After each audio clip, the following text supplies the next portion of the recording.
جسمانی بیماری یا مالی نقصان سے پریشان نہ ہو۔ یہ ایک قسم کا صدقہ ہے جو بڑی مصیبتوں کو ٹال دیتا ہے۔ جس چیز کو تم برا سمجھتے ہو سکتا ہے وہ تمہارے حق میں بہتر ہو۔ دعا مانگنے کے کچھ اصول ہوتے ہیں، جو ان اصولوں پہ پورا نہیں اترتا، اس کی دعا قبول نہیں ہوتی۔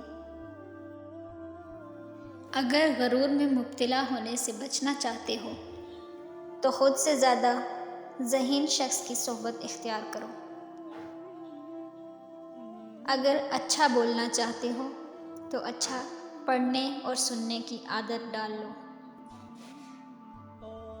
برے کاموں کی سزا ضرور ملتی ہے، لیکن سزا کا انداز مختلف ہو سکتا ہے۔ خود غرض جاہل اور بیوقوف لوگوں پر جب احسان کرو تو پھر ان کے شر سے بچو۔ اگر دنیا اور آخرت کی کامیابی چاہتے ہو تو اللہ کے بندوں سے اچھا سلوک کرو۔ شیر سے نہیں بلکہ بھوکے شیر سے ڈرو۔ دل کی سچائی اور پاکیزگی سے کامیابی انسان کا مقدر بن جاتی ہے۔ جب انسان اللہ کے قریب ہوتا ہے تو اللہ بھی اس کے قریب ہو جاتا ہے۔ جب اللہ پر مکمل یقین ہو تو اس کی مخلوق سے نہ گھبراؤ۔ اللہ تعالیٰ نے فرمایا، میں ویسا ہی ہوں جیسا میرے بندے مجھے تصور کرتے ہیں۔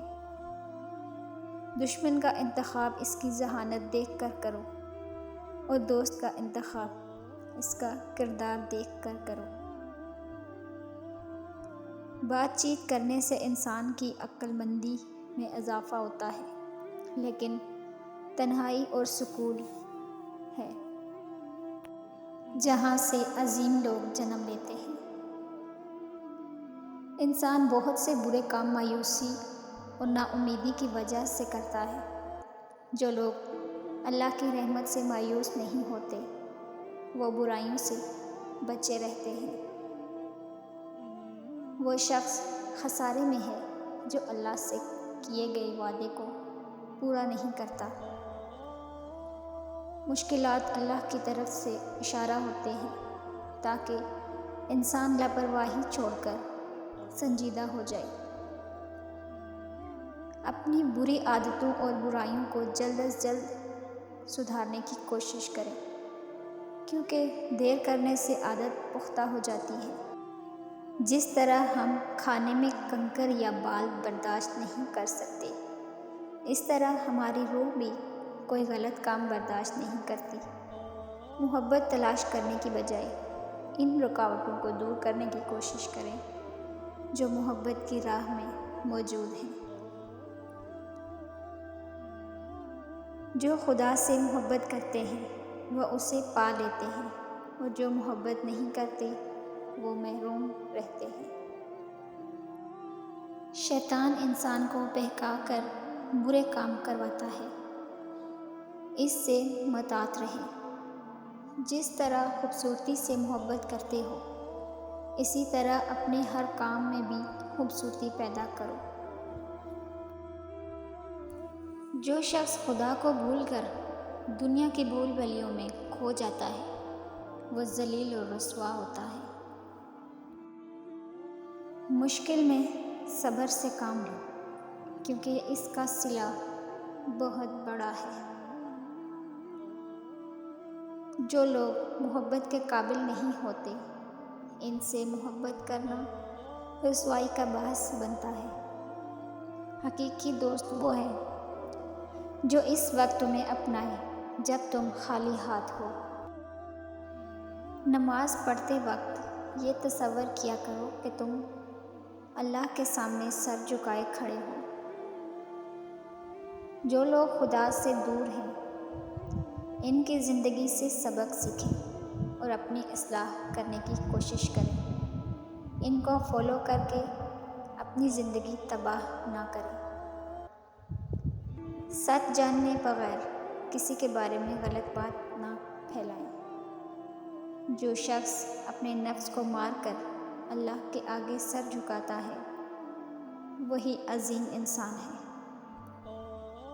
جو لوگ اللہ کو محبوب ہوتے ہیں اللہ انہیں عاجزی کے راستے پر ڈال دیتا ہے۔ جو چیز آج آپ کو اچھی لگ رہی ہے کل وہی چیز بری محسوس ہوگی۔ اللہ کے ہر کام میں مصلحت پوشیدہ ہوتی ہے، اس لیے اللہ کی رضا میں راضی رہیں اور صبر کریں۔ جس طرح دہی سے دوبارہ دودھ نہیں بن سکتا، روٹی دوبارہ گندم نہیں بن سکتی، اس طرح بالغ دوبارہ بچہ نہیں بن سکتا۔ عمر کے ہر دور سے لطف اندوز ہوں اور نیکی کے کام کرتے رہو۔ جب انسان سچائی سے واقف ہو جائے تو دنیا کی ہر چیز اپنی اہمیت کھو دیتی ہے۔ برا ہنر زندگی کو مشکلات سے دوچار کرتا ہے، جبکہ اچھا ہنر انسان کو مالی پریشانی سے بچاتا ہے اور کمائی کے موقع فراہم کرتا ہے۔ اللہ تعالیٰ فرماتا ہے کہ مجبور اور بے سہارا لوگوں کی مدد کریں تاکہ برائی سے پاک معاشرے کی بنیاد رکھی جا سکے۔ اگر آپ طاقت رکھتے ہیں تو باتیں کرنے اور ہمدردی جتانے کی بجائے عملی طور پر لوگوں کی مدد کریں۔ دنیا سے محبت میں کوئی برائی نہیں، لیکن اس کے لیے آخرت کو نظر انداز کرنے میں نقصان ہی نقصان ہے۔ اللہ کے احکامات کی پیروی کرو اور نفس کو قابو میں رکھو، کیونکہ نفس انسان کو گنہگار بناتا ہے۔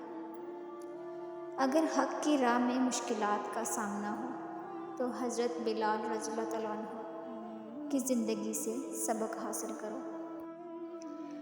اپنے گناہوں اور غلطیوں پر شرمندہ ہونے اور ان کی معافی مانگنے سے اللہ پاک معاف کر دیتا ہے۔ جس شخص کا دل رسول پاک صلی اللہ علیہ وآلہ وسلم کی محبت سے خالی ہے وہ بہت بد نصیب ہے۔ پیار کا اظہار زبان سے نہیں عمل سے کرو۔ وہ جو اپنی زندگی اللہ کے احکامات کے مطابق گزارتے ہیں اللہ انہیں دنیا اور آخرت میں کامیابی عطا فرماتا ہے۔ موت ایک اٹل حقیقت ہے، اس حقیقت کو خوشگوار بنانے کے لیے محنت کرو۔ کامیابی اس کا مقدر کبھی نہیں بنتی جو اپنی انا کے حول میں قید ہو۔